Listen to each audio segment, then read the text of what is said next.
أعوذ بالله من الشيطان الرجيم. بسم الله الرحمن الرحيم.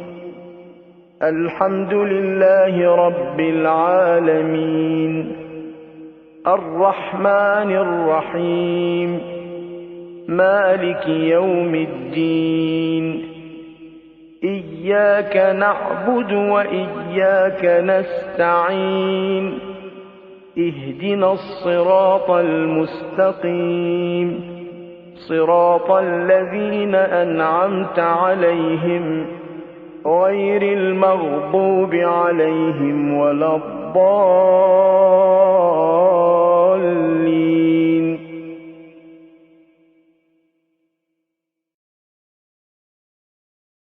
أعوذ بالله من الشيطان اللعين الرجيم. بسم الله الرحمن الرحيم.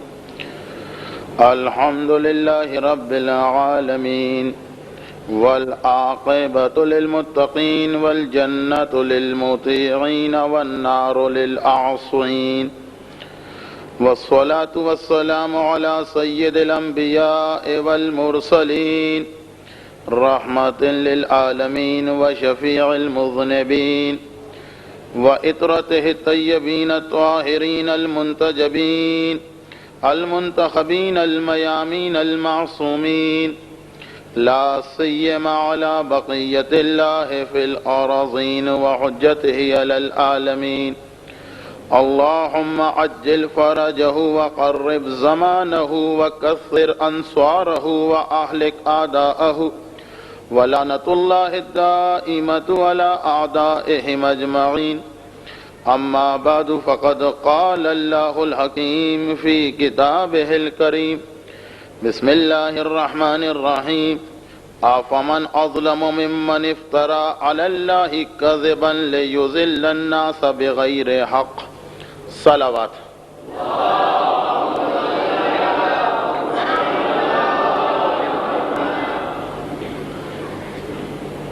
شبہ قدر کی تھکن اور ماہ رمضان کی آخری تاریخیں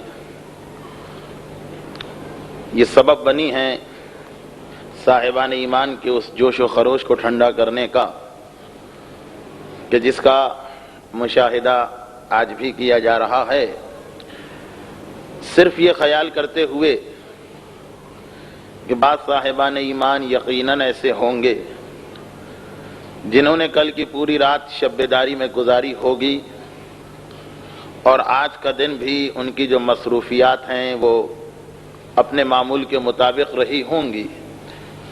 وہ آنا چاہتے ہوں گے لیکن جسمانی تھکن اور رات بھر کی محنت آج ان کے راستے میں رکاوٹ بن گئی ہوگی. میں اپنے اس موضوع پر کہ جو پہلی رمضان سے آپ کی خدمت میں پیش کیا جا رہا تھا آج گفتگو نہیں کروں گا.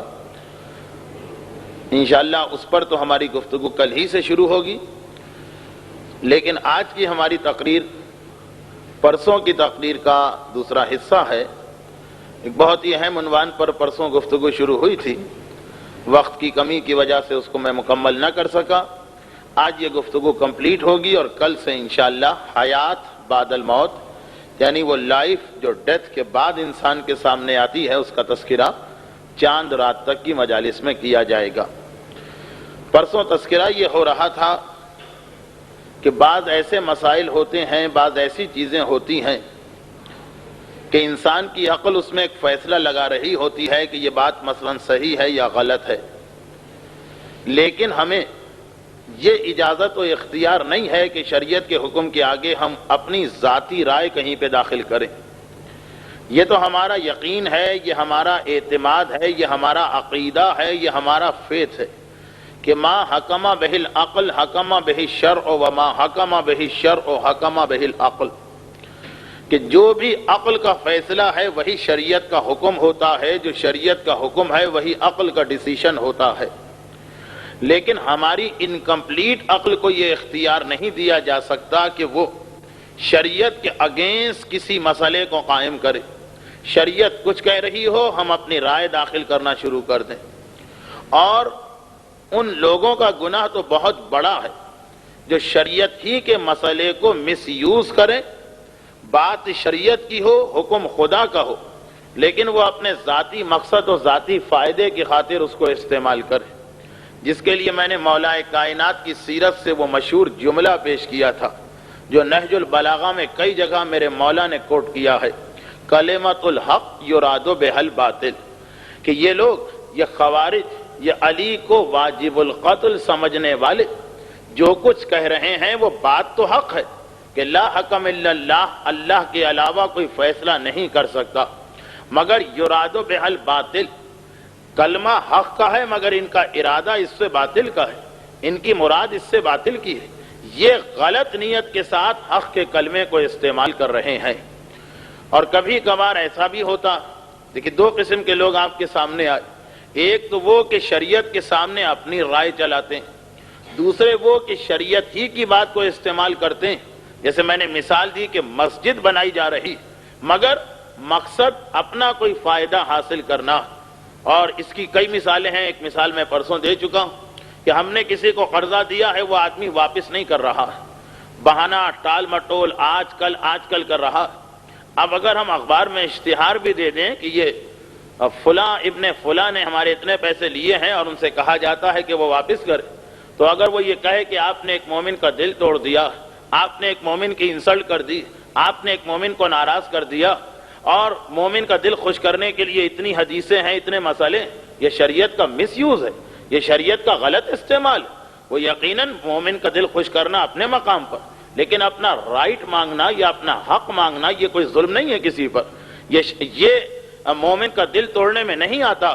یا یہ کہ ہم کسی سے قرضہ لینے پہنچے، جیسے اسلام کا مسئلہ، یعنی اس کی امپورٹنس میں بتا رہا ہوں کہ یہاں تک کا مسئلہ ہے کہ اگر آپ نے نماز شروع کر دی اور عین وقت پہ ایک آدمی آتا ہے کہ لاؤ میرا پیسہ مجھے دے دو، تو آپ کے لیے یہ حکم ہے کہ بیچ نماز کو اسٹاپ کر کے اگر آپ کی جیب میں پیسے رکھے ہیں تو اپنی جیب سے پیسے نکال کے اس کو دے دیں۔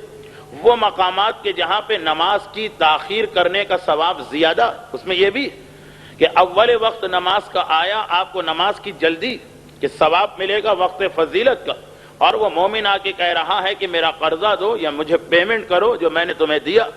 اب اس کو چیک کرنے میں، رجسٹر کھولنے میں، کاغذات دیکھنے میں، کمپیوٹر پہ اس کو لانے میں 15-20 منٹ نکل جائیں گے، وقت فضیلت گزر جائے گا، ثواب کم ہو جائے گا۔ مگر اسلام کہتا ہے کوئی بات نہیں، پہلے اس کا قرضہ ادا کرو، اپنی نماز بعد میں پڑھتے رہنا۔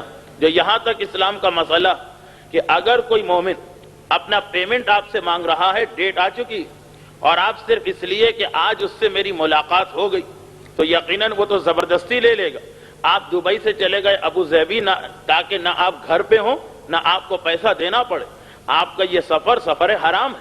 اگر آپ رمضان کے مہینے میں جا رہے ہیں تو آپ کو روزہ رکھنا، اگر آپ ظہرین کے وقت جا رہے ہیں تو آپ کو نماز پوری پڑھنا، چاہے آپ سفر کے اندر ہوں، لیکن یہ سفر حرام ہے۔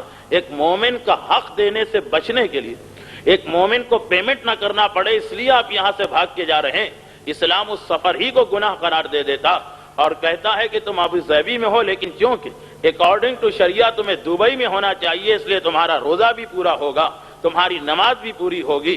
اتنا امپورٹنس ہے اسلام کے اندر ایک مومن کے قرضے کے بارے میں یا پیمنٹ کے بارے میں۔ اور اب اگر ہم کسی سے مطالبہ کریں وہ حق مومن کی بات اور مومن کو خوش کرنے کا ثواب اور اس قسم کی حدیثیں لے کے آ جائے، یہ شریعت کا مس یوز ہے، یہ شریعت کا غلط استعمال ہے، یہ گناہ پر گناہ۔ یہ دو قسم کے لوگ ہوئے۔ اور تیسری قسم کا انسان وہ ہوتا جو شریعت کو پورا سمجھتا ہی نہیں، جس کو یہ معلوم ہی نہیں ہے کہ شریعت کیا ہے، اس نے 2-4 موٹے موٹے مسئلے یاد کر لیے اور اب اپنے آپ کو یہ سمجھ کر کہ میں تو ایتھارٹی بن چکا ہوں فقہ پر، میری معلومات تو بہت زیادہ ہو گئیں، ہر صحیح و غلط مسئلے پہ اپنی رائے دینے لگا۔ یہ نادان انسان جس کی نیت ٹھیک ہے، جس کا جذبہ خالص ہے، لیکن چونکہ اس کے پاس معلومات کمپلیٹ نہیں ہے، اس لیے جب یہ اپنی رائے دینا شروع کرے گا یہ بھی شریعت کے لیے نقصان دہ ہوگا۔ تو یہ 3 آدمی ایسے ہیں، اور چونکہ معصومین کی زندگی میں یہ تینوں آدمی معصومین کے اگینسٹ آئے ہیں، اس لیے میں تذکرہ کر رہا ہوں خصوصاً علی کی زندگی میں، تو شریعت کے لیے یہ 3 آدمی انتہائی نقصان دہ ہیں، جو شریعت کا حکم آنے کے بعد یہ کہیں کہ ٹھیک ہے قرآن وہ کہتا ہے لیکن میری عقل تو یہ کہتی ہے۔ وہ آدمی پہلا نمبر۔ دوسرا وہ کہ شریعت کے مسئلے کو غلط طریقے سے استعمال کر رہا، معلوم ہے اس کو لیکن غلط طریقے سے استعمال کر رہا۔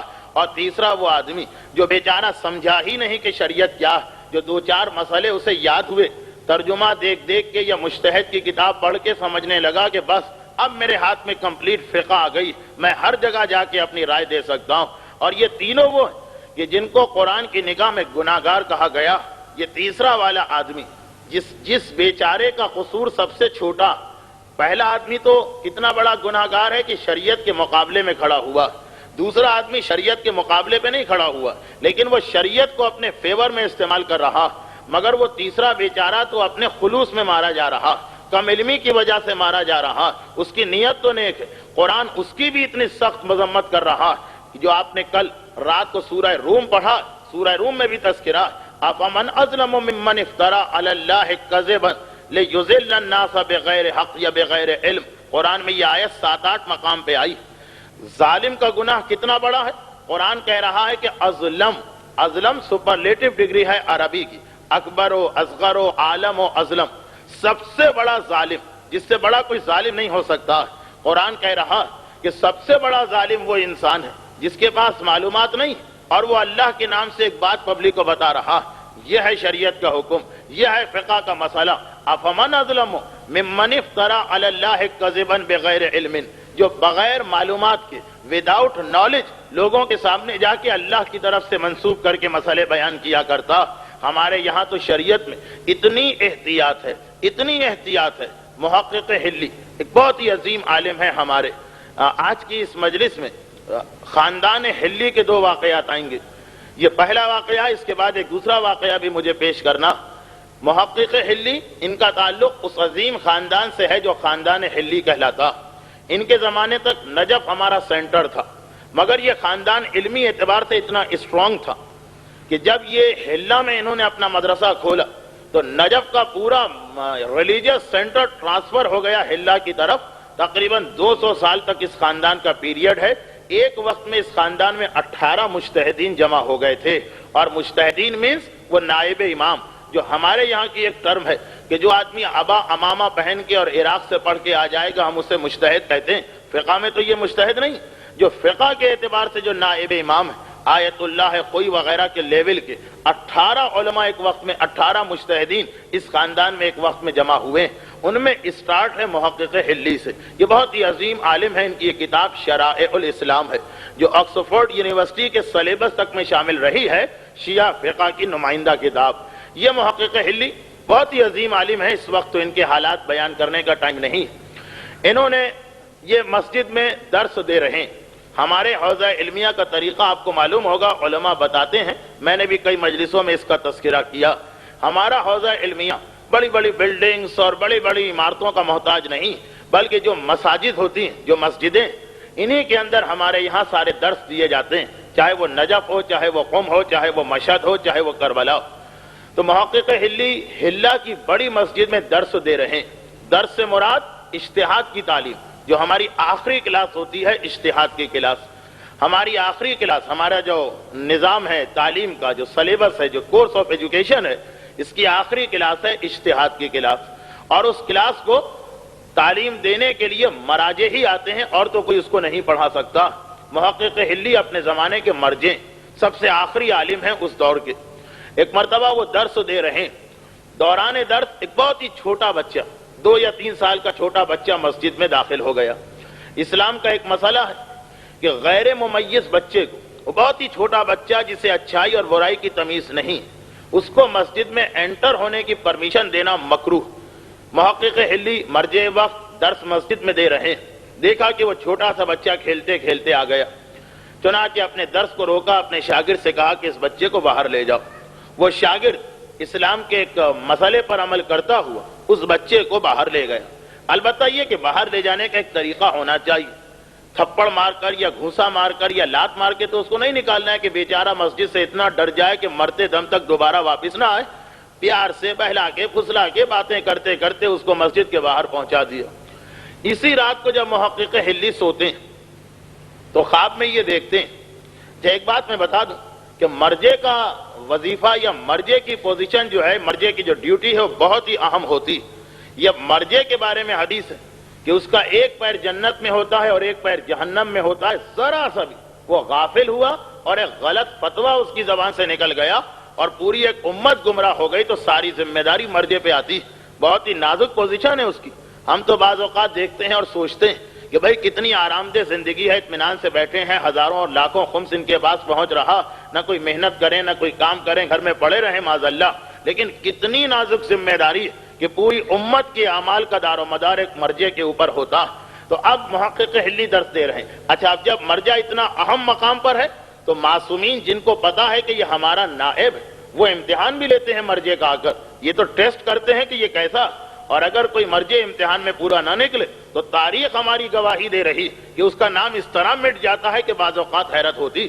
آپ ہسٹری پڑھیں, اکثر ایسا ہوتا کہ ایک مجتہد کے زمانے میں ایک دوسرا بہت ہی ذہین, بہت ہی برائلنٹ قسم کا مجتہد ہوتا. لوگوں کو یقین ہوتا ہے کہ جب یہ مرجع دنیا سے جائے گا تو دوسرے نمبر پہ یہ آ جائے گا, مگر اچانک اس کا نام اس طرح غائب ہو جاتا ہے کہ لوگ حیران ہوتے ہیں وہ گیا کہاں, کیسے اس کا نام و نشان مٹ گیا. وہ بھی ایک مسئلہ. محقق حلی اپنے زمانے کے مرجع, بچے کو باہر نکلوایا, رات کو سوئے, پیغمبر خواب میں آئے. ایک سوال کیا کہ اے حلی, وہ بچہ میری امت سے تعلق رکھنے والا ایک مسلمان بچہ مسجد میں آیا تھا, تم نے کیوں اسے باہر نکالا؟ بس ایک جملہ کہا اور خواب ختم ہو گئے. پیغمبر خواب میں آئے. یہ تو آپ کو معلوم ہے کہ جس خواب میں معصوم آ جائیں وہ خواب کبھی غلط نہیں ہو سکتا. اچھا, ہم اور آپ تو کبھی دھوکہ بھی کھا سکتے ہیں, لیکن محقق حلی جو خود نائب امام ہے وہ کہہ رہے ہیں کہ پیغمبر خواب میں آئیں تو دھوکے کا امکان بھی نہیں. خیر, بات ختم ہو گئی. یعنی پیغمبر اسلام نے ایک طرح سے ڈانٹا, محقق حلی کو ڈانٹا کہ کیوں تم نے میری امت سے تعلق رکھنے والے بچے کو باہر نکالا, کوئی کافر کا بچہ تو تھا نہیں, کیوں اسے باہر نکالا. بات ختم ہو گئی. اگلے دن محقق درس پھر دے رہے ہیں جو روزانہ تعلیم ہوتی. آج بھی تقریر کے دوران پھر ایک بچہ کھیلتا ہوا آ گیا. محقق نے پھر اپنے درس کو اسٹاپ کیا, ایک شاگرد سے کہا کہ اس کو باہر لے جاؤ. وہ شاگرد باہر لے گئے. بات ختم ہو گئی. دن گزرا, رات آئی, محقق سوئے. رات کو پھر خواب میں دیکھا کہ پیغمبر اسلام آ رہے ہیں اور ڈانٹ رہے ہیں کہ اے حلی, ایک مسلمان بچہ, میرے کلمہ گو کا بچہ مسجد میں آ رہا, تم نے اللہ کے گھر سے اس کو کیوں نکال دیا؟ اور خواب ختم ہو گیا. محقق حلی نے خیر ایک مجتہد عالم خواب دیکھا, کوئی بات نہیں. تیسرے دن پھر درس دے رہے ہیں اور پھر ایک مرتبہ ایک بچہ کھیلتا ہوا آ گئے. محقق نے آج بھی اپنے درس کو روکا اور کہا کہ اس بچے کو باہر لے جاؤ. اور تیسری رات کو پھر پیغمبر اسلام خواب میں آتے ہیں اور وہی ایک جملہ اور خواب ختم ہو گئے. چوتھے دن پھر یہ واقعہ پیش آیا. اب محقق حلی کو دیکھیں, پیغمبر اسلام خواب میں آ کے ڈانٹ رہے ہیں مگر محقق نے اپنا طریقہ نہیں بدلا, روزانہ اس بچے کو نکلوایا. چوتھے دن بھی یہ واقعہ پیش آیا, بچہ باہر نکالا گیا. اور چوتھی رات جب پیغمبر اسلام خواب میں آئے اور پیغمبر نے ڈانٹا تو آج خواب فوراً ختم نہیں ہوا. دیکھیں یہ ایک آزمائش ہوتی, خواب ختم نہیں ہوا, محقق کو تھوڑا چانس مل گیا. پیغمبر نے ڈانٹا کہ اے حلی, تم نے میرے کلمہ پڑھنے والے کے بچے کو کیوں نکالا مسجد سے؟ اور محقق کو تھوڑا چانس ملا, خواب ختم نہیں ہوا. اللہ کے رسول اس لیے کہ جو شریعت آپ ہم کو دے کے گئے ہیں اس شریعت میں آپ ہی کا بتایا ہوا مسئلہ ہے کہ غیر ممیز بچے کو مسجد میں داخلے سے روکنا چاہیے, اس کا داخل ہونا مکروہ. آپ کی شریعت کے مسئلے پہ میں نے عمل کیا تھا, یا تو آپ کو مسئلہ دے کے نہ جاتے یا آپ اس طریقے سے مجھے ڈانٹے نہیں. اب تاریخ میں جو محقق کے حالات میں لکھی گئی ہے ہسٹری, یہ جملہ موجود ہے کہ پیغمبر مسکرائے اور کہا کہ اے حلی, میں فقط تمہاری ٹیسٹنگ کے لیے, تمہاری آزمائش کے لیے, تمہارا امتحان لینے کے لیے 3 راتوں سے تمہیں ڈانٹ رہا تھا کہ یہ تو دیکھو کہ تم جو ایک اتنے اہم مقام پہ بیٹھ گئے ہو, نائب رسول ہو, نائب امام ہو, تو شریعت کی امپورٹنس تمہارے دل میں کتنا. دیکھیے اگر ایک عام مومن ہوتا وہ تو بہک جاتا, وہ کہتا کہ نہیں پیغمبر نے ڈانٹا ہے, وہ مسئلہ غلط ہے, جو خواب میں نے دیکھا ہے وہی مسئلہ صحیح. پیغمبر نے کہا کہ میں تمہاری ٹیسٹنگ کے لیے آیا تھا, جو شریعت میں دے کے گیا ہوں. دیکھیے محقق حلی اسی شریعت کو لوگوں تک پہنچا رہے ہیں, مگر خود اپنا فیتھ کتنا ہے شریعت پر, خود محقق کو شریعت پہ کتنا کانفیڈنس ہے. میں نے تمہارا امتحان لیا اور تمہیں ثابت قدم پایا, شیطان تمہیں کبھی نہیں بہکا سکتا ہے, اس لیے تمہارے خاندان میں یہ شریعت کا علم اور اجتہاد منتقل ہوتا رہے گا. 18 مجتہدین پیدا ہوئے. اس کے بعد محقق حلی کے خاندان میں یہیں پر ایک دوسری حدیث ہمارے سامنے آتی ہے کہ معصوم نے کہا کہ اللہ کا دین عظیم ہے, بڑا ہے, وہ خواب کے ذریعے سے نہیں بتایا جاتا. نبی اور امام کا خواب تو وہی ہے. ایک عام انسان کے خواب پر بھروسہ کر کے شریعت کے اگینسٹ وہ کبھی نہیں جا سکتا. ہاں اگر ایسا خواب دیکھا جائے جو اکارڈنگ ٹو شریعہ، شریعت میں نماز چھوڑنے والے کا بہت بڑا عذاب، خواب میں کسی کو یہ عذاب دکھائی دے تو وہ ٹھیک خواب ہے. شریعت کے اندر نماز ٹائم پر پڑھنے کا بڑا ثواب ہے، خواب میں یہ ثواب دیکھیں وہ ٹھیک ہے. لیکن اگر کبھی ہمارا کوئی ایسا خواب ہو کہ ایون اس میں رسول اور امام بھی آ گئے مگر وہ شریعت سے ٹکرا رہا ہے، تو یہ مسئلہ خود امام نے کہا کہ تم کو ہماری شریعت کو لینا، ہم بھی خواب میں آ جائیں تو اس خواب کو نہیں لینا. اس لیے کہ اللہ کا دین عظیم ہے، وہ خواب کے ذریعے نہیں بتایا جاتا، وہ نبی اور امام کے ذریعے تم تک پہنچایا جاتا. ہمارے ہندوستان اور پاکستان میں یہ ایک بڑی غلط فہمی، اور یہاں پہ بھی دو ایکسٹریم ہیں. کچھ لوگ اس قسم کی روایتیں سن کے یہ سوچتے ہیں کہ پھر ہر خواب غلط ہے. نتیجہ یہ ہوتا ہے کہ جنت و جہنم سے ریلیٹڈ بہت سے خواب ان کو بھی ٹھکرا دیا جاتا، وہ بھی غلط ہے. اور کچھ لوگ اتنا خوش عقیدہ ہوتے ہیں، اتنا جلد وہ خوابوں پہ بلیو کر لیتے ہیں کہ اکثر ہمارے یہاں ہر 6 مہینے کے بعد ایک رسم نکل آتی.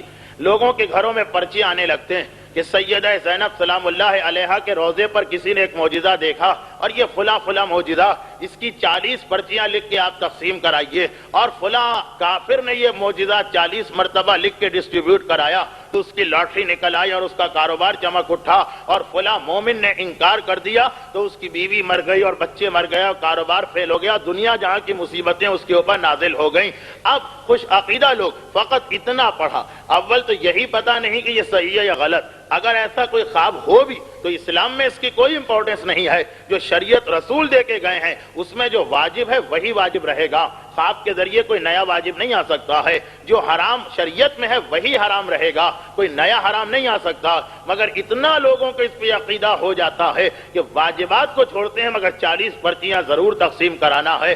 حرام سے نہیں بچتے ہیں مگر اس موقع پر اس کو ترک کرنے کو سب سے بڑا گناہ سمجھنے لگتے ہیں. اس کا مطلب یہی کہ معلومات کی کمی کی وجہ سے ابھی ہم نے اسلام کو نہیں سمجھا.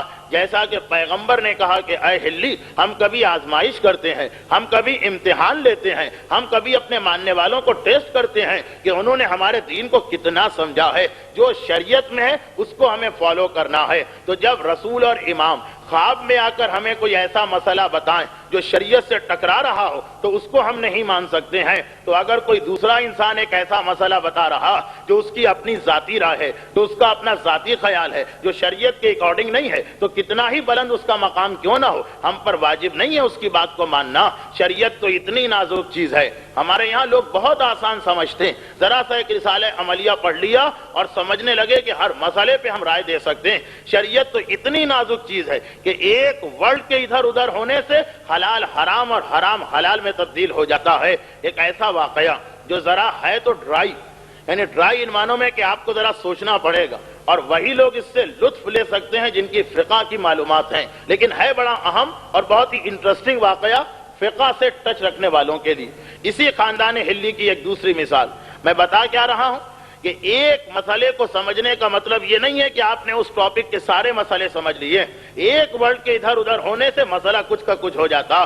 اور یہ غلطی تو وہ یعنی اتنی بڑی ذمہ داری ہے کسی کو مسئلہ بتانا کہ بعض اوقات بڑے بڑے مجتہدین کو اس میں اشتباہ اور دھوکہ ہو گیا. چنانچہ ایک واقعہ تو بڑا مشہور ہے، اور اس کو میں نہیں بتا رہا ہوں کہ شیخ مفید نے غلطی سے اس عورت کے دفن کا حکم دے دیا جس کے پیٹ میں زندہ بچہ تھا. وہ تو خیر غلطی ہوئی. اب آئیے دوسرا واقعہ. ذرا سے ایک لفظ کو بھولنے کی وجہ سے بات کہاں سے کہاں پہنچ گئی. ہماری فقہ کا ون آف دا گریٹسٹ عالم علامہ ہلی. علامہ ہلی، علامہ عربی کا صیغہ مبالغہ، علامہ جس کا علم سب سے زیادہ، بہت زیادہ علم، مبالغہ، بہت زیادہ علم رکھنے والا. دینی کتابوں میں ہمارے پاکستان میں تو علامہ کا لقب آج کل گلی گلی بٹتا ہے، جگہ جگہ دکانیں کھلی ہوتی، لیکن فقہ کے اندر شریعت میں علامہ بہت بڑا لقب، بہت بڑا لقب. 1400 سالہ شیعہ تاریخ میں بہت کم ایسے عالم گزرے ہیں جن کو علامہ کہا جا سکے، اور ان 1400 سالہ شیعہ علماء میں فقط ایک عالم ایسا گزرا کہ جب آپ کسی عالم کی کتاب میں دیکھیں کہ علامہ نے یہ کہا، علامہ کا یہ نظریہ، خالی لفظ علامہ آگے نام نہ ہو تو اس کا مطلب ہی ہوتا ہے علامہ ہلی. یہ ہمارے ان علماء میں سے ایک ہیں کہ ایک مرتبہ کسی آدمی نے یہ دیکھا کہ علامہ ہلی نے بہت کتابیں لکھی، ساری زندگی یہ کتابیں لکھتے رہے. اچھا باقی سارے کام بھی ہیں کیونکہ مرجع تھے، درس بھی دیتے ہیں، نماز جماعت بھی پڑھاتے ہیں، زیارت پہ بھی جاتے ہیں اور کتابیں بھی لکھتے ہیں۔ ان کی چند کتابوں کا اردو ترجمہ ہوا۔ ان کی ایک کتاب کا نام ہے الفین، جس میں 2000 دلیلیں قرآن اور حدیث سے مولا کائنات کی امامت کے اوپر جمع کی گئی ہیں۔ کتاب کا نام الفین 2000 دلیلوں پر مشتمل ایک کتاب ہے، جس کے ایک جز کا ترجمہ ہندوستان سے ہو چکا، اور اس علاقے سے ہوا کہ جس پر ہمارے صاحبان ایمان کی توجہ بہت کم ہے، یعنی قاضی نور اللہ شوستری شہید ثالث، کہ جن کا روضہ آگرہ کے اندر ہے، اور وہ بھی ایک بہت ہی برکتوں والا مقام ہے، موقع ملا تو تھوڑا تذکرہ کروں گا۔ تو اس ادارے کی جانب سے اس کا اردو ترجمہ بھی شائع ہو چکا ہے ایک حصے کا۔ یہ علامہ ہلی ایک مرتبہ ایک عالم نے ان کے فوراً بعد یہ دیکھنا چاہا کہ جس ٹاپک پر دیکھو علامہ کی کتاب، تفسیر انہوں نے لکھی، حدیث انہوں نے لکھی، فقہ انہوں نے لکھی، علم رجال انہوں نے لکھا، علم اصول انہوں نے لکھا، دیکھے تو صحیح ساری زندگی انہوں نے کتنا کام کیا۔ چنانچہ پورا جتنا ان کا ورک ہے، ٹوٹل ورک اس کو جمع کیا۔ ایک کتاب میں 1000 صفحے ہیں، ایک میں 2000، ایک میں 500، ایک میں 3000، پورے جتنے پیجز لکھے ان سب کا ٹوٹل کیا۔ اس کے بعد یہ دیکھا ان کی ایج کتنی ہے، 72 73 کے قریب ہے۔ اس کے دن نکالے 365 دنوں سے ملٹیپلائی کر کے کہ کل کتنے دن بنتے ہیں، تو پتا چلا کہ ان کی پوری لائف میں جتنے انہوں نے پیجز لکھے ہیں، 100 پیجز کا ایوریج آ رہا ہے کہ زندگی سے لے کر پیدا ہونے سے لے کر موت تک جتنے ان کے دن بنتے ہیں زندگی کے، 100 پیج روزانہ کے پڑھتے ہیں کہ اگر روزانہ 100 پیجز لکھیں تب 72 سال میں اتنا بڑا کلیکشن ہو سکتا۔ دیکھیے یہ کب کی بات ہو رہی ہے، پیدا ہونے کے بعد سے مرتے دم تک روزانہ 100 پیج اگر کوئی آدمی لکھے، ہم اور آپ تو پڑھ نہیں سکتے ہیں۔ علامہ یہ ورک چھوڑ کے گئے۔ یہ علامہ عظیم ترین عالم، میں نے فقط اس لیے یہ مثال دی کہ ذرا ان کی شخصیت کی عظمت آپ کے ذہن میں آ جائے۔ علامہ ہلی بیٹھے ہیں اپنے کمرے میں، ایک ان کا مقلد ایک مسئلہ پوچھنے آیا، نہ دیکھیے قرآن کی بات ہے نہ حدیث کی بات، مجتہد سے اس کا فتویٰ پوچھا جا رہا۔ علامہ ہلی کا ایک فتویٰ تھا، اس کو آپ آغا کوئی کا فتویٰ نہ سمجھ لیں، ہر جگہ یہ غلط فہمی ہو جاتی، اور بعد میں مجھے ایک دوسری تقریر کرنا پڑتی ہے کہ نہیں یہ مسئلہ آپ کے لیے نہیں۔ علامہ ہلی کا ایک فتویٰ کہ واجب نماز کا وقت آنے سے پہلے آپ واجب کی نیت سے وضو کر نہیں سکتے۔ اگر کسی پر کوئی واجب نماز ہو، مثلا قضا نماز کا تو کوئی ٹائم نہیں ہوتا، صبح پڑھیں، شام پڑھیں، دن میں پڑھیں، رات میں پڑھیں، تو واجب کی نیت سے آپ وضو کر سکتے ہیں۔ لیکن جس پر کوئی قضا نماز نہ ہو، اس کو تو صرف ٹائم آنے کے بعد وضو کی پرمیشن ہے واجب کی نیت سے۔ اب مثلا ایک آدمی پہ قضا نماز نہیں، وہ دن کے 10 بجے واجب کی نیت کر کے وضو کرے، وضو غلط۔ علامہ کا فتویٰ، آغا کوئی کی بات نہیں کر رہا ہوں، وضو اس کا غلط ہے۔ علامہ کہتے ہیں کہ اگر کوئی قضا نماز نہیں تو پھر تمہیں 12:30 پر اگر ظہرین کا وقت ہے اس وقت پرمیشن ملے گی، اس سے پہلے تم واجب کی نیت سے وضو نہیں کر سکتے۔ کر لیا تو بالکل غلط ہو گیا۔ ان کا ایک مقلد ان کے پاس آیا، اوور 60، آ کر کہتا ہے کہ علامہ میں نے آپ کا یہ مسئلہ کسی سے سنا کہ آپ یہ فتویٰ دیتے ہیں۔ کہا کہ ہاں میرا تو یہ فتویٰ ہے، یہ نظریہ ہے۔ کہا کہ یہ تو غضب ہو گیا، میری عادت یہ کہ میں ہمیشہ نماز کا وقت آنے سے 1 گھنٹے پہلے وضو کر کے مصلی پہ بیٹھ جاتا ہوں اور ویٹ کرتا ہوں کہ نماز کا وقت آئے تو نماز پڑھ لوں، ہر نماز سے 1 گھنٹہ پہلے۔ ساری زندگی میرا یہ طریقہ رہا، اور چونکہ مسئلہ نہیں معلوم تھا واجب کی نیت سے وضو کیا۔ علامہ ہلی نے کہا کہ وہ وضو تو غلط ہو گیا میرے فتوے میں۔ گھبرا کے کہا کہ پھر میری ذمہ داری کیا ہے؟ کہا کہ 1 گھنٹے پہلے تم وضو کرتے تھے، کوئی قضا نماز تم پر ہے؟ کہا کہ کوئی قضا نماز نہیں، بالغ ہونے سے پہلے سے میں نے نمازیں شروع کر دی، اور آج تک یہ طریقہ رہا کہ نماز کے وقت سے 1 گھنٹہ بھر پہلے میں آ کے بیٹھ جاتا ہوں۔ علامہ نے کہا پھر سارے وضو غلط، سارے وضو غلط تو ساری نمازیں غلط، جاؤ اور جا کے ساری زندگی کی قضا نماز پڑھو۔ اچھا، اس آدمی کے لیے یہ مسئلہ سننا آسان ہے جس نے کوئی نماز نہ پڑھی ہو، آج بتایا جائے کہ 60 سال کی نمازیں پڑھو، بہت بڑا بوجھ ہے، مگر دل کو سیٹسفیکشن ہوتا ہے کہ ٹھیک نماز پڑھی ہی نہیں تو قضا تو کرنا۔ لیکن جو آدمی ساری زندگی نمازیں پڑھتا رہا اور ایسا پابند نماز کے ٹائم سے 1 گھنٹہ بھر پہلے آ کے بیٹھ جاتا ہوں مصلی پر، اس سے کہا جائے کہ ساری نمازیں گئی دوبارہ قضا کرو، کیسا شوق پہنچے گا اس سے۔ اب یہاں پہ 2 قسم کے لوگ ہوتے ہیں، ایک وہ ہوتے ہیں کہ وہ یہ برداشت کرنے کو تیار نہیں ہوتے ہیں کہ ہماری عبادت غلط، وہ ایک مرتبہ گالیاں دے کے باہر آتے ہیں کہ مجتہدی غلط ہے، اس کا مسئلہ ہی غلط ہے، ہم اس کو نہیں مانتے ہیں، خدا نیت دیکھنے والا، یہ تو ہو گیا شیطان کو فالو کرنے والا۔ دوسرا یہ ہوتا ہے کہ نہیں، شوق تو بہت بڑا لگتا ہے، دیکھیے کوئی آدمی اس کو برداشت نہیں کرے گا کہ ساری زندگی کی عبادتیں غلط ہو جائیں، مگر ریجیکٹ بھی نہیں کرے گا مسئلے کو کہ بھئی وہ تو صحیح مسئلہ بتا رہے ہیں، غلطی میری۔ انتہائی غم کے ساتھ علامہ کے کمرے سے باہر نکلا، اب جا رہا ہے گلی میں، علامہ کے بیٹے سامنے سے آ رہے ہیں۔ علامہ کے بیٹے بھی بہت بڑے عالم ہیں، شیعہ تاریخ کے فخر المحققین ان کا لقب۔ یہ وہ عالم ہیں کہ دیکھیے اجتہاد کی تعلیم کم سے کم 25 سے 30 سال لگتے ہیں مجتہد بننے کے لیے، یعنی 25 سے 30 سال کی تو پڑھائی ہوتی، پھر اگر 5 سال کی ایج میں لڑکا پڑھنے لگے تو 35-40 ہو جاتے ہیں۔ فخر المحققین 9 سال کی ایج میں مجتہد بن چکے تھے اور درس خارج دیا کرتے تھے۔ درس خارج یعنی اجتہاد کی کلاس۔ اب بچپنا بھی ہے اور علم بھی ہے، چنانچہ انہی کا وہ واقعہ کہ درس دیتے دیتے اکثر ان کے قریب چڑیا آ گئی تو امامہ اتار کے چڑیوں کو پکڑ کے وہاں کھیلنے لگتے تھے، پھر درس دینا شروع کر دیا، اجتہاد کا درس۔ کوئی بچوں کا مدرسہ نہیں، اجتہاد کا درس دیتے ہیں۔ اور کیوں نہ دیں، یعنی یہ 9 سال میں مجتہد کیوں نہ بنے؟ ان کے والد مجتہد، ان کے نانا مجتہد، ان کے دادا مجتہد، ان کی ماں مجتہد، ان کی بہنیں مجتہد، ان کے بھائی مجتہد، ان کے چچا مجتہد، ان کے ماموں مجتہد۔ فخر المحققین اس خاندان کے آخری افراد میں سے ہیں جہاں ایک وقت میں 18 مجتہدین جمع۔ بھئی بچہ کہاں جاتا؟ باپ کے پاس جاتا ہے تو وہ مجتہد، ماں کے پاس آئے تو وہ مجتہد، بڑی بہن لے تو وہ مجتہد، خالہ لے تو وہ مجتہد، چچا گود میں اٹھائے تو وہ مجتہد، ماموں گود میں اٹھائے تو وہ مجتہد۔ ایسا بچہ 9 سال میں مجتہد بن ہی جائے گا۔ چنانچہ یہ ان کا مقام تھا کہ 9 سال میں اجتہاد کے مرتبے پہ فائز ہو چکے ہیں۔ اب آ رہے ہیں اپنے والد کی زیارت کے لیے۔ دیکھا کہ میرے والد کے کمرے سے ایک آدمی نکلا، بڑا غمگین، بڑا پریشان۔ اچھا، بہت حیران ہوئے فخر المحققین، میرے والد سے تو جو ملاقات کرتا ہے خوشی کے عالم میں آتا ہے۔ بھئی آپ آیت اللہ خوئی سے، آیت اللہ حکیم سے، آیت اللہ بروجردی سے آپ لوگ ملے ہیں، آپ کے بزرگ ملے ہیں۔ اس مجمع میں وہ لوگ ہیں کہ جنہوں نے زیارت کی، مرجع سے مل کے انسان آتا ہے، ایک روحانی خوشی اس کے چہرے پر ہوتی۔ یہ پہلا آدمی دیکھا کہ غمگین آ رہا، آنکھوں میں آنسو ہے، پریشان ہے، قدم رکھتا کہیں ہے، پڑتا کہیں ہے، وہ جو انسان کو پریشانی ہوتی۔ بھئی کیا بات ہے؟ روکا، کیا مسئلہ؟ میرے والد نے کوئی ایسی بات کہہ دی، کیا بات ہے؟ کہا کہ بھئی مسئلہ یہ ہے کہ میں ساری زندگی نمازیں میں نے پڑھی ہیں بالغ ہونے سے پہلے، ایک مسئلہ پتہ نہیں۔ آپ کے والد نے کہا ساری نمازیں باطل، سب کی دوبارہ سے قضا کر۔ اب اتنا بڑا بوجھ، اور جو آدمی باقاعدگی سے پڑھ رہا۔ فخر المحققین نے سنا، کہا بھئی میٹر کیا ہے، بات تو پوری بتاؤ۔ کہا کہ میرا طریقہ یہ تھا کہ میں ہمیشہ نماز کا وقت آنے سے پہلے وضو کر کے مصلی پہ بیٹھ جاتا تھا۔ بس فخر المحققین کہتے ہیں بس اتنی سی بات؟ ایسا کرو کہ ایک دن کی قضا نماز پڑھ لو، باقی ساری نمازیں تمہاری صحیح ہے، اطمینان سے جا کے سو جاؤ۔ اس آدمی نے سنا، حیران ہو گئے۔ اچھا اب دیکھیں یہاں پر بھی مومن کا ایک امتحان ہوتا، یہ نہیں کہ فقہ جگہ جگہ امتحان لیتی۔ پہلا امتحان میں نے بتایا کہ ایک فتویٰ ہم نے سنا، اگر ہمارے اگینسٹ جا رہا ہے تو ہم مجتہد کو گالی دے کے باہر آ گئے کہ نہیں یہ مجتہد، ہم اس کو عالم ہی نہیں مانتے۔ اچھا اب یہ دوسرا امتحان ہوا۔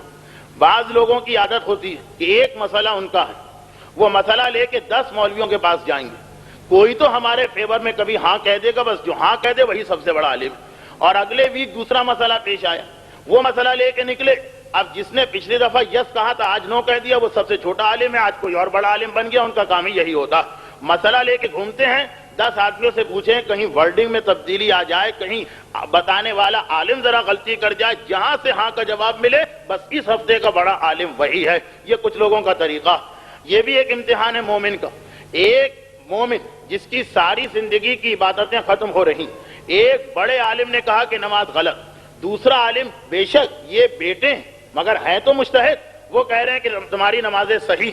اب کتنا اس کے لیے ایزی چانس ہے، کہہ سکتا ہے پروردگارہ میں ایک نائب امام کی بات مان رہا ہوں، یہ کہہ رہا ہے کہ صحیح تو صحیح، لیکن نہیں، یہ مومن کی آزمائش ہے کہ ٹھیک ہے ان کا مسئلہ میرے فیور میں جا رہا، مگر قیامت کے دن تو فیور ویور نہیں دیکھا جائے گا، میری ذمہ داری دیکھی جائے گی۔ ایسا نہ ہو کہ پتا چلے کہ اس مسئلے میں غلطی تھی تو میں قیامت میں پکڑا جاؤں۔ وہ جو مومن کہتا پروردگارہ اپنی رحمت سے مجھ پر ہر قسم کے دنیاوی اور اخروی عذاب کو دور کر دے، یہ کہتا ہے مومن۔ اگر عذاب آنا ہی ہے تو دنیا ہی میں آ جائے، آخرت کی آزمائش نہ ہونے پائے، تو وہی فکر ہوتی ہے مومن کی۔ اب اس کے فیور میں مسئلہ گیا، مگر کیا کہتا ہے کہ یا فخر المحققین آپ بہت بڑے عالم، لیکن میں آپ کی تقلید میں ہوں ہی نہیں، میں تو آپ کے والد کی تقلید میں ہوں، میں تو ان کا مسئلہ مانوں گا۔ فخر المحققین مسکرائے، کہا کہ یہ فتویٰ، یہ جو مسئلہ میں نے تجھے بتایا، یہ میں نے اکارڈنگ ٹو مائی فتواز نہیں بتایا، یہ میرا فتویٰ نہیں ہے، یہ میں نے اپنے والد ہی کے فتوے کی روشنی میں بتایا۔ بیٹا تو جانتا ہے کہ والد کا فتویٰ کیا ہے، اب اس کی سمجھ میں نہیں آ رہا، کنفیوز ہو گیا. مسئلہ فیور کا ہے لیکن بات یہاں فیور کی نہیں ہے، بات یہاں حقیقت، شریعت اور قیامت کی ہے کہ وہاں کیا ہوگا. واپس آیا. علامہ ہلی نے دیکھا، پوچھا کیا بات ہے، واپس کیوں آ رہے؟ کہا کہ یا علامہ آپ نے کہا نماز باطل، آپ کا بیٹا کہہ رہا ہے نماز صحیح، بلا کے لاؤ بیٹے کو. اب علامہ ہلی کا مقام بہت بلند مقام، ٹائم نہیں ہے کہ میں ڈیٹیل میں جاؤں، بہت بلند مقام. یہ علامہ ہلی ہی تو ہیں جنہوں نے وہ مسئلہ امام سے پوچھا تھا جو ذاکرین آپ کو اکثر سناتے رہتے ہیں کہ ایک مرتبہ علامہ ہلی خود کہتے ہیں کہ میں نے بعض روایتوں میں جب یہ پڑھا کہ اگر کوئی آدمی زیارت امام مظلوم کے لیے جائے تو اسے 70 یا 90 حجوں کا ثواب ملتا، تو میں حیران و پریشان ہو گیا کہ خود خانہ خدا جاؤ تو 1 حج کا ثواب اور کربلا آؤ تو 90 حجوں کا ثواب. یہ بات کچھ سمجھ میں نہیں آ رہی. کئی مہینے گزر گئے اسی مسئلے پر مجھے غور کرتے ہوئے. ایک دن میں کسی کام سے جنگل سے گزر رہا تھا، راستے میں کوئی مسافر ملا. اسلام کا حکم یہ ہے کہ تنہا ٹریول نہ کرو، حتی الامکان کسی کی کمپنی میں جاؤ. چنانچہ ہم دونوں ساتھ چلنے لگے. میں نے یہ دیکھا کہ یہ آدمی تو بہت بڑا عالم ہے، بعض تو ایسی باتیں کہہ رہا کہ میں اپنے آپ کو جاہل سمجھ رہا ہوں، جبکہ علامہ ہلی اس زمانے کے آخری عالم تھے، فائنل اتھارٹی تھے جو آج آیت اللہ ہے خوئی. تو اپنے آپ کو جاہل سمجھ رہے ہیں. بہت حیران ہوئے. ایک مرتبہ سوچا کہ وہ مسئلہ جو مجھے پریشان کر رہا وہ ان کے سامنے رکھا جائے، شاید یہ اس کا کوئی جواب دے. کہا کہ اے شخص، آپ نے تو بڑی اہم باتیں آج مجھے بتائیں، یہ ایک حدیث کو بھی کلیئر کر دیجئے کہ 90 حجوں کا ثواب ایک زیارت پہ کیسے ملے گا، جبکہ اپنے گھر خدا بلائے تو 1 حج کا ثواب دے، حسین کے گھر جائیں تو 90 حجوں کا ثواب ملے. دیکھیے یہ حدیث اپنی جگہ معتبر، مگر علامہ ہلی کو سمجھنا. کہا کہ سنو میں تمہیں ایک کہانی سناتا ہوں، وہی مشہور روایت، میں تو فقط برکت کے لیے پڑھ رہا ہوں تاکہ علامہ ہلی کے ذریعے سے جو امام زمانہ کی حدیث آئی ہے وہ بھی ذرا فریش ہو جائے.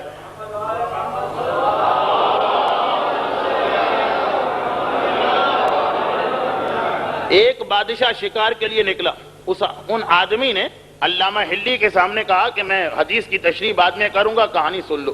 ایک بادشاہ شکار کے لیے نکلا، ساتھیوں سے الگ ہو گئے.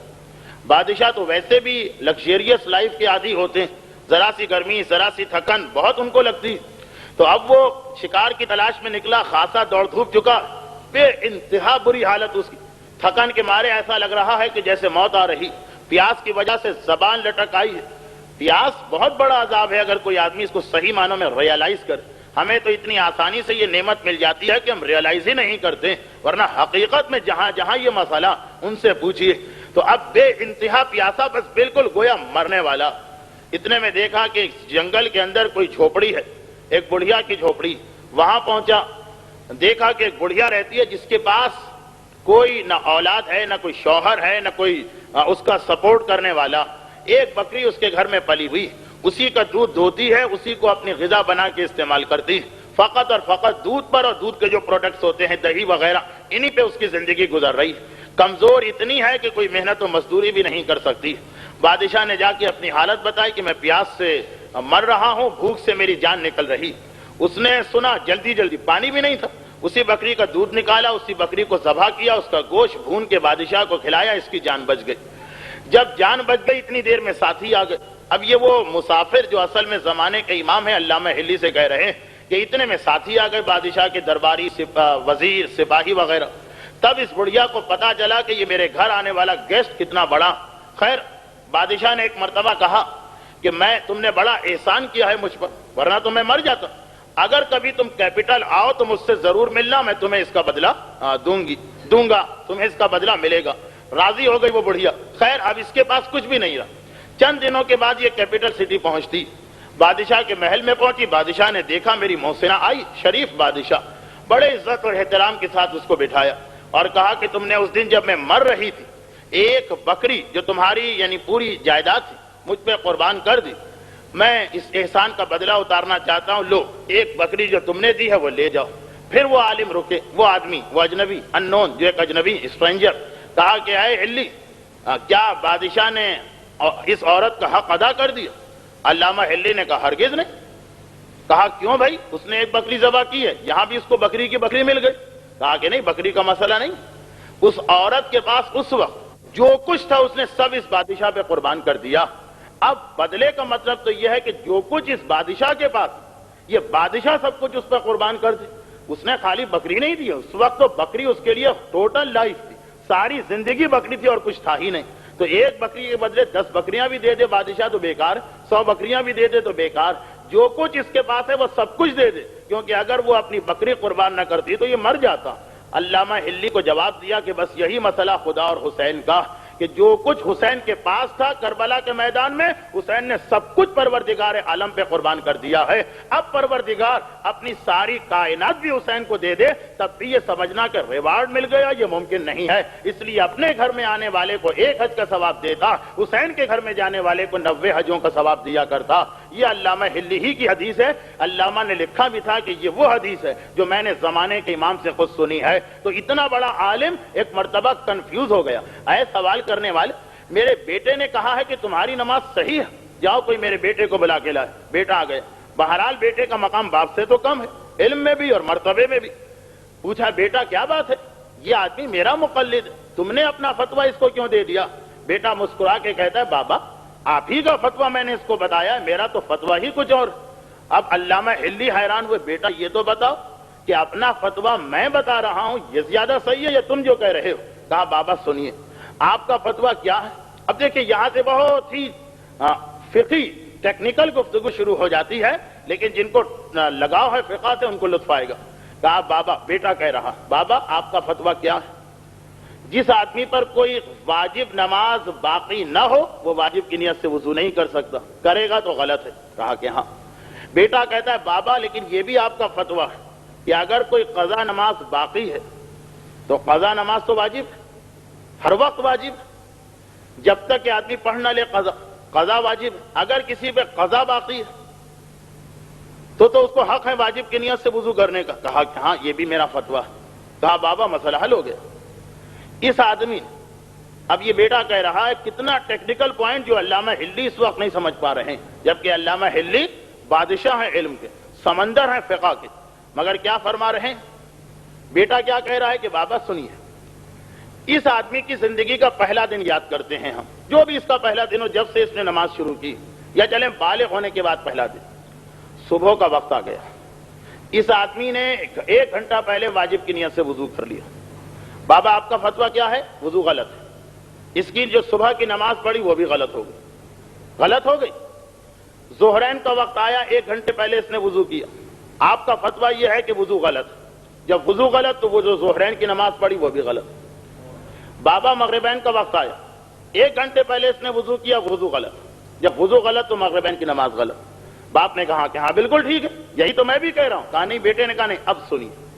نیکسٹ ڈے، اگلا دن آیا، اگلا دن جب آیا تو اس آدمی پر 5 قضا نمازیں باقی ہیں، صبح کی بھی قضا باقی ہے، ظہرین کی بھی قضا باقی ہے، مغربین کی بھی قضا باقی ہے۔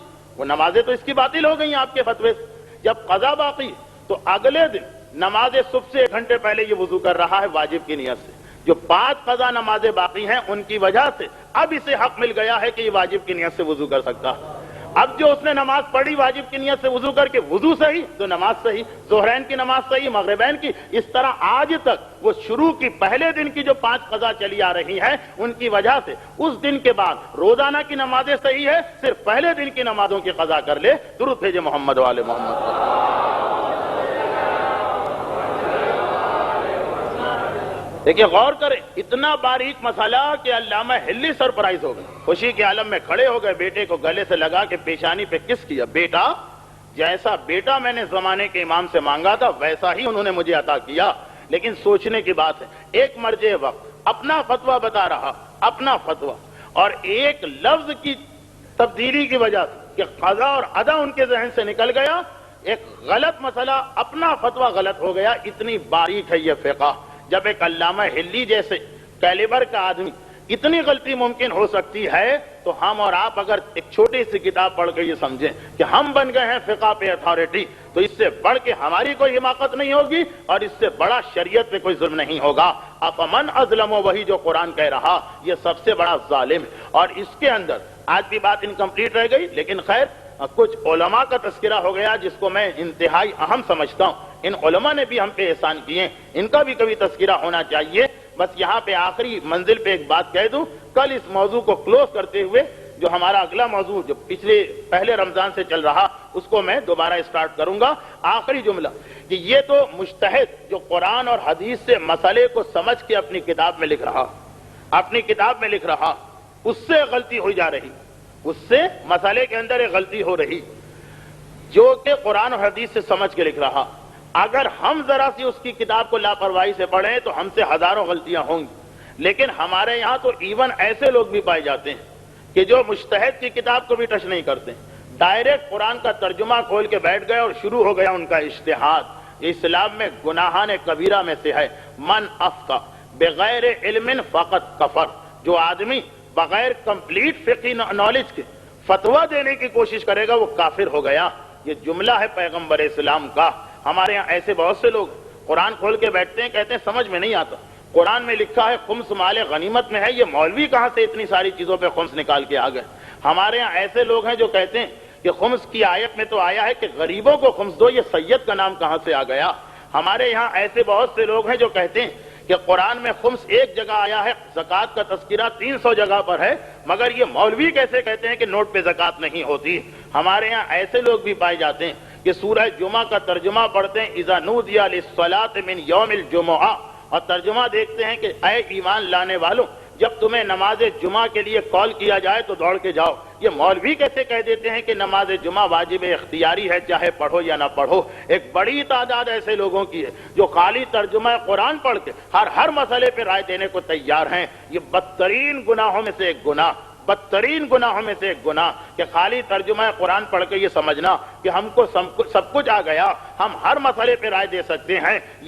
یہ خیال کرنا کہ مراجع اور مجتہدین سے زیادہ ہماری سمجھ میں آ رہا ہے، نہیں، بلکہ یہ تو لوگ یہ بھی نہیں کہتے، یہ تو یہ سمجھتے ہیں کہ نہیں، مجتہدین کے اپنے کچھ انٹرسٹ ہیں جن کی وجہ سے وہ مسائل کو جان بوجھ کے تبدیل کر کے ہمارے سامنے پیش کرتے ہیں۔ یہ لوگ یہ تو نہیں سمجھتے کہ مجتہدین نے غلطی کی، غلطی کا بھی کچھ مارکس ہوتے ہیں، گریس وہ بھی نہیں دیتے مجتہدین کو، نہیں، کیونکہ مال خمس سے ان کی زندگی گزرتی ہے۔ اس اعتبار سے وہ کہتے ہیں کہ خمس واجب ہے، اور زکوٰۃ اگر واجب کر دیں تو ان کو کیا ملے گا، ہم لوگ خود ہی بانٹ کے کھا جائیں گے، اس لیے وہ کہتے ہیں کہ نہیں، آج کل زکوٰۃ بالکل معاف ہے۔ پتہ ہی نہیں ان لوگوں کو کہ خمس کا مسئلہ ہمارا آپ کا مسئلہ، نجف کا حوضہ علمیہ خمس پہ نہیں زکوٰۃ پہ چلتا، ایران کا حوضہ علمیہ خمس پہ نہیں زکوٰۃ پہ چلتا، معلوم ہی نہیں، اپنی جگہ بیٹھ کے جو شیطان نے ڈال دیا اسی پہ عمل کرتے چلے جاتے ہیں۔ اس کی مزید کچھ مثالیں میں کل پیش کروں گا اور وہیں سے پھر میں اپنے ٹاپک پہ آ رہا ہوں، اس لیے کہ قبر سے متعلقہ کچھ مسائل میں بھی لوگ اپنا اجتہاد لے کے آتے ہیں۔ تو بہرحال آج کی ہماری گفتگو شروع تو کسی اور مقام سے ہوئی تھی، آخر میں کسی اور مقام پہ پہنچی، انشاءاللہ کل اس کو مکمل کر دیا جائے گا۔ آپ کو بڑی زحمتیں ہوئیں، تو یہ بہت بڑی ذمہ داری ہے کہ انسان شریعت کے کسی مسئلے پہ اپنی زبان نہ کھولے، شریعت کے کسی مسئلے پہ اپنی معلومات کی کمی کو خود پہچان کہ میں کتنی کم نالج رکھتا ہوں، مجھے حق نہیں ہے کہ اس طرح سے بولنے کا۔ اگر ہم بغیر میڈیکل کی ڈگری لیے ہوئے دنیا کے کسی بھی مہذب ملک میں کلینک کھول کے بیٹھ جائیں تو ہم پہ کیس چل جائے گا، بعض اوقات اقدام قتل کا کیس ہو جاتا ہے، مگر فقہ کی چھری لے کر جس کے ایمان کو چاہو ذبح کرتے چلے جاؤ، بھئی ہم نے تو قرآن پڑھا ہے، ہم نے تو حدیث پڑھی ہوئی ہے، اور کوئی پوچھنے والا بھی نہیں کہ تم یہ کیا کر رہے ہو۔ یہی غلط مینٹلٹی تو ہوتی، ایسے ہی غلط مومنین تو ہوتے ہیں کہ نتیجہ یہ ہوتا کہ پیغمبر کی واضح ترین حدیث، مگر دیکھیں کس طرح سے اس کی تعویل کی گئی، واضح ترین حدیث، اور تعویل کیا ہو رہی، یا عمار یاسر کو مخاطب کر رہے، جب مسجد النبوی بلڈ ہو رہی تو پیغمبر نے کہا کہ چونکہ پیسے تو نہیں ہیں، مزدور تو نہیں لائے جائیں گے، سب مسلمان والنٹیئر ہی کام کریں، سارے مسلمان جاتے ہیں ایک ایک پتھر اٹھا کے لاتے ہیں۔ عمار یاسر ہیں کہ نہیں، اتنی اسپرٹ اور جوش ہے کہ 2 پتھر اٹھا کے لا رہے ہیں، اور اس کی وجہ سے عمار کا پورا چہرہ پسینے سے تر ہے، اور جو خاک اڑ رہی پسینے کی وجہ سے عمار کے چہرے پہ چپک گئی ہے۔ پیغمبر کو پیار آ گیا، پیغمبر کو عمار پہ پیار آ گیا، گلے سے لگا کے بوسا دیا، کہا یا عمار الا تقتلک الفئۃ الباغیہ، کیا تمہیں نہیں پتا کہ اے عمار ایک باغی گروہ تمہیں قتل کرے گا۔ چنانچہ اتنی واضح حدیث کہ تمام مسلمانوں نے اس کو ایک معیار بنا لیا کہ جب کبھی حق اور باطل میں ہم فیصلہ نہ کر پائے تو عمار کو دیکھیں گے کہ عمار کس سائٹ پر ہیں۔ یہی وجہ کہ جنگ صفین میں عمار علی کے لشکر میں مسلمانوں کا ایک بہت بڑا گروہ بیٹھ گیا تھا کہ نہیں، یہ 2 مسلمان آپس میں لڑ رہے ہیں، ہم نہیں جانتے کون حق پر ہے کون باطل پر، ہم گھروں میں بیٹھیں گے۔ مگر جب صفین کے میدان میں حاکم شام کے لشکر نے عمار کو شہید کیا، یہ سارے مسلمان گھروں سے نکل کے آ گئے۔ اب پتا چل گیا کہ حق کہاں پہ ہے۔ پیغمبر کی حدیث تھی کہ عمار کو جو قتل کرے گا وہ باغی ہوگا۔ پتا چلا کہ علی حق پر ہیں کیونکہ عمار علی کے ساتھ ہیں۔ یہ دوسری بات کہ ان مسلمانوں کی عقل پہ رونا آتا جو عمار کی وجہ سے علی کے حق کو پہچان رہے ہیں، جبکہ عمار کا حق ہونا علی کی وجہ سے پتا چلتا ہے کہ عمار حق پہ ہیں۔ لیکن خیر وہ ان مسلمانوں کی بات۔ لیکن جب یہ خبر حاکم شام تک پہنچی کہ اے حاکم شام تو نے غضب کر دی، عمار کو شہید نہیں کرنا تھا، کیونکہ عمار کے بارے میں تو بچہ بچہ جانتا ہے کہ پیغمبر نے کیا کہا، تو وہ کہتا ہے کہ عمار کو میں نے تھوڑی شہید کیا، عمار کو تو علی نے قتل کیا ہے۔ یہ تو ایک ایسی واضح بات کا انکار کر دیا کہ لوگ حیران ہو گئے، حیرت میں آ گئے لوگ۔ ارے ساری دنیا نے اپنی آنکھوں سے دیکھا کہ عمار کس کے سپاہی کے ہاتھ سے مارے گئے، اور یہ صاف صاف کہہ رہا ہے کہ علی نے قتل کیا۔ بھئی کیسے تم نے کہہ دیا؟ کہا ایسے کہ عمار کو علی لے کر کیوں آئے اپنے لشکر میں؟ نہ علی لے کے آتے نہ عمار مارے جاتے۔ پتا چلا کہ علی سبب بنے ہیں عمار کی شہادت کا، تو علی باغی ہو گئے۔ میرے مولا نے نہج البلاغہ میں جواب بھی دیا، اگر تمہارے اصول کو مان لیا جائے تو جناب حمزہ کا قاتل وہ ہندا کا غلام نہیں ہے، رسول خدا ہے۔ نہ رسول خدا حمزہ کو لے کے جاتے نہ حمزہ میدان جنگ میں شہید ہوتے۔ مگر تعجب کی بات تو یہ کہ حاکم شام کا لشکر ایمان لے آیا اس بات پر کہ بالکل ٹھیک بات، صحیح بات، علی جو کہ لے کے آئے ہیں اس لیے علی قاتل ہو گئے۔ تو یہی جب فقہ کی اور شریعت کی نالج کم ہوتی تو اتنے صاف مسئلے کو اس طرح موڑ توڑ کے پیش کیا جاتا ہے، اس طریقے سے گھما پھرا کے پیش کیا جاتا ہے، پردے پڑ جاتے ہیں لوگوں کے ذہنوں کے اوپر۔ لیکن شام اور علی میں جب ٹکراؤ ہو رہا تھا تب تو ہم کہہ بھی سکتے تھے کہ عقلوں پہ پردے پڑے ہیں، لیکن جب کربلا میں حسین اور یزید کا ٹکرا ہوا تو وہاں تو اس کی بھی گنجائش نہ رہی کہ کوئی یہ تعویل پیش کرے کہ پردے پڑے۔ اسی لیے علماء کہتے ہیں کہ حسین جب مدینے سے نکل رہے تو ایک ایک آدمی جو بھی حسین کو ملا ایک مشورہ تو سب نے دیا، سب نے دیا۔ کچھ نے منع کیا کہ مولا نہ جائیے، کچھ نے کہا جانا ہے تو یمن چلے جائیے، کچھ نے کہا کہ جانا ہے تو عراق نہ جائیے، کہیں بھی جائیے، مختلف مشورے۔ ایک مشورہ سب نے دیا کہ حسین جا تو رہے مگر گھر والوں کو خصوصاً عورتوں کو لے کے نہ جاؤ، عورتوں کو لے کے نہ جاؤ، بڑی مشکلات کا سفر۔ سب نے ایک ہی جواب دیا، اور میرے مولا نے سب کے مشورے کے جواب میں ایک ہی بات بھی کہی کہ تم تو فقط یہ کہہ رہے ہو کہ سفر خطرناک ہے، پتہ نہیں کیا زحمتیں پیش آئیں، مجھے تو پتا بھی ہے کہ میری زینب کی چادر چھنے گی، بازوؤں میں رسیاں بندھیں گی۔ تم تو فقط ایک چانس کی بات بتا رہے ہو، مجھے معلوم بھی ہے، مگر ایک مصلحت کے تحت زینب کو لے جانا، ایک مصلحت کے تحت سیدانیوں کو لے جانا، تاکہ یہ نہ کہا جائے کہ ہمیں پتہ ہی نہ چلا کہ حق کہاں ہے باطل کہاں۔ زینب کو خطبہ بھی دینا ہے، اور اگر زینب کچھ نہ بولے تو خالی زینب کی خاموشی بھی بتا رہی کہ اگر حق و باطل کا معرکہ تھا تو کربلا کے میدان میں حسین کی شہادت کے بعد تو بات ختم ہو گئی، اس کے بعد پھر یہ مظالم کا سلسلہ کیوں جاری؟ یہ زینب کے سر سے چادر کیوں چھینی جا رہی؟ یہ سکینہ کے تماچے کیوں لگائے جا رہے ہیں؟ یہ اہل حرم کے کوڑے کیوں مارے جا رہے ہیں؟ یہ بے مقنا و چادر کے بازاروں میں کیوں گھمایا جا رہا؟ یہ کہنے کی تعویل کی گنجائش بھی نہ رہے۔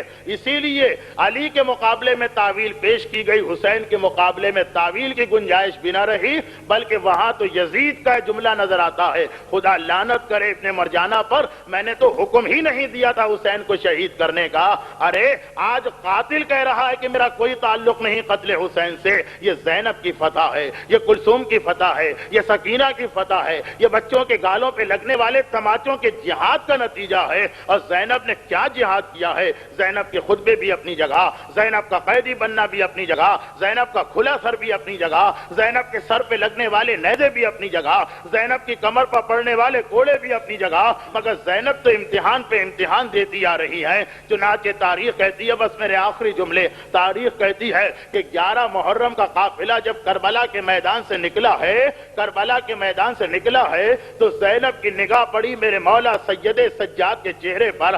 آئے زینب گھبرا گئی، کیا دیکھا؟ میرے سجاد بیٹے کے چہرے کا رنگ دودھ کی طرح سے سفید ہے، سارا جسم کانپ رہا ہے۔ میرا مولا، ہائے میرا مولا، یہ سارا جسم کانپنا، چہرے کا رنگ سفید ہونا، ارے کس لیے؟ زینب نے دیکھا تو کیا دیکھا؟ سجاد کی نگاہیں مقتل کے اس لاشے پہ پڑی ہیں جو بے گور و کفن پڑا ہے، جس کا سر کٹا ہوا ہے۔ ہائے جوان بیٹا بوڑھے بابا کے لاشے کو برداشت نہیں کر پا رہا ہے۔ بھائی زینب کے لیے بھی تو بڑا غم ہے، وہ زینب کا بھی تو بھائی ہے جس کا لاشا پڑا ہے، مگر زینب اپنے غم کو بھول گئی۔ میرا سجاد بیٹا باپ کے لاشے کو دیکھتے دیکھتے کہیں نقصان نہ ہو جائے۔ میرا بھیا کہہ کر گیا تھا زینب سجاد کی حفاظت تیرے حوالے ہے۔ ارباب ازا زینب اپنے غم کو بھول گئی، سجاد کے غم کو کم کرنا ہے۔ ہائے کیا کیا جائے؟ ایک ہی طریقہ ہوتا ہے، سجاد کی توجہ کو ڈائیورٹ کر دیا جائے، سجاد کی توجہ کو حسین سے ہٹا دیا جائے۔ تو زینب نے کس طرح سے توجہ کو ہٹایا؟ چلتے اونٹ سے زینب نے اپنے آپ کو زمین کربلا پہ گرا دیا۔ ہائے زینب کا زمین کربلا پہ گرنا ہے۔ سید سجاد کی توجہ بابا سے ہٹ کے پھوپھی پہ ہو گئی۔ سید سجاد تو محفوظ ہو گئے، مگر یہ جملہ آپ نے سن لیا۔ اب ایک آخری جملہ اور سنیں ارباب ازا، ہر گرنے والے کا طریقہ ہے کہ جب گرتا ہے، یہ فطرت میں شامل ہے، تو پہلے ہاتھوں کو بڑھا کے سہارا لیتا ہے، مگر ہائے شہزادی زینب زیارت ناہیہ میں امام زمانہ سلام کر رہے، میرا سلام میری دادی زینب پر جن کے دونوں ہاتھ ان کی گردن سے بندھے ہوئے تھے اور زینب اونٹ سے زمین کی جانب آ رہی ہے۔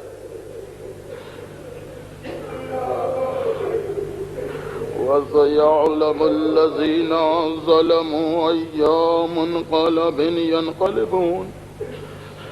پروردگارا میرا مولا حسین اور سید سجاد اور شہزادی زینب کے ان مصائب کا واسطہ تمام صاحبان ایمان کو، خصوصاً اس مجلس میں موجود ان مومنین اور مومنات کو جو اس تھکن کے باوجود، اتنی طویل گفتگو کے باوجود تیرے اولیاء کے اور تیری راہ میں جان قربان کرنے والے شہداء کے مصائب کو اس ذوق و شوق کے ساتھ سن رہے ہیں، پروردگارا انہیں دنیا اور آخرت کی تمام آفتوں سے محفوظ فرما۔ فاطمہ کے اجڑے ہوئے گھر کا واسطہ، فاطمہ کے ماننے والوں کے گھروں کو شاد و آباد رکھنا۔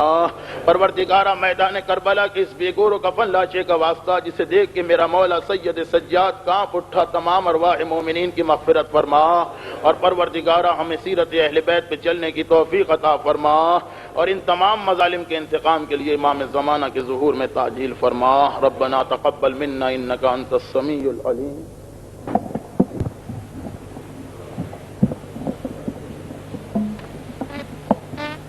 الرحيم أما يجيب المضطر إذا دعاه ويكشف السوء أما يجيب المضطر إذا دعاه ويكشف السوء أما يجيب المضطر إذا دعاه ويكشف السوء أما يجيب المضطر إذا دعاه ويكشف السوء أما يجيب المضطر إذا دعاه ويكشف السوء اللهم صل على محمد وعلى محمد بسم الله الرحمن الرحيم إلهي يعظم البلاء وبره الخفاء وانكشف الغطاء وانقطع الرجاء وضاقت الأرض ومنعت السماء وأنت المستعان وإليك المشتكى وعليك المعول في الشدة والرخاء اللهم صل على محمد وعلى محمد أولي الأمر الذين فرضت علينا طاعتهم وعرفتنا بذلك منزلتهم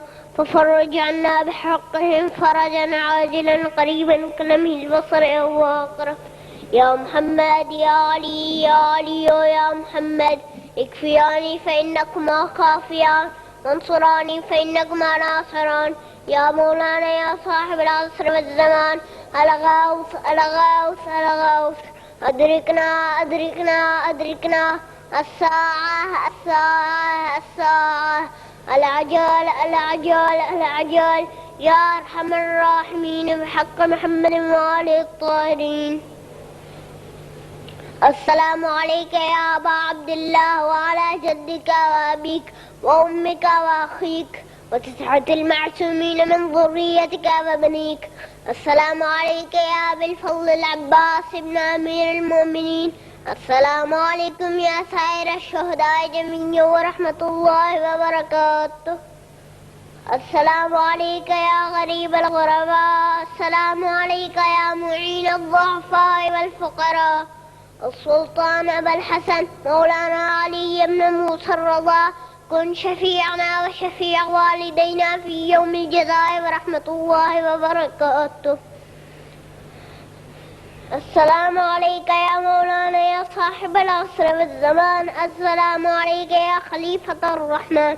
السلام عليك يا شريك القرآن. عجل الله فرجك وسهل الله مخرجك وظهورك ورحمة الله وبركاته.